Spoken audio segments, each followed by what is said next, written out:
توی این ویدیو میخوایم در مورد خوبی‌های درس خوندن توی کره صحبت کنیم. اول اینکه کیفیت دانشگاه کره از نظر علمی در سطح خوبی هستند و اکثرشون در سطح بین‌المللی شناخته شدن. دو اینکه اکثر رشته‌ها توی کره دانشجویان خارجی قبول میکنند و پروسه قبولی توی دانشگاه‌ها برای خارجی‌ها از خود کره‌ای‌ها به مراتب راحت تره. 3.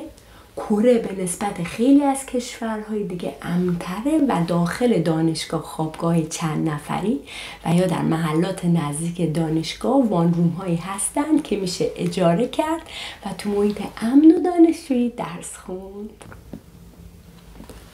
4مین نکته که مهمترینش هم هست اینه که دولت کره سرمایه گذاری زیادی روی دانشجوهای خارجی میکنه و بورسیه های دولتی و همینطور داخل دانشگاهی زیادی برای دانشجویان فراهمه. لطفاً برای جزئیات بیشتر کپشن رو بخونید و منتظر ویدیوهای بعدی که در مورد نکات منفی درس خوندن تو کره است باشید. مرسی.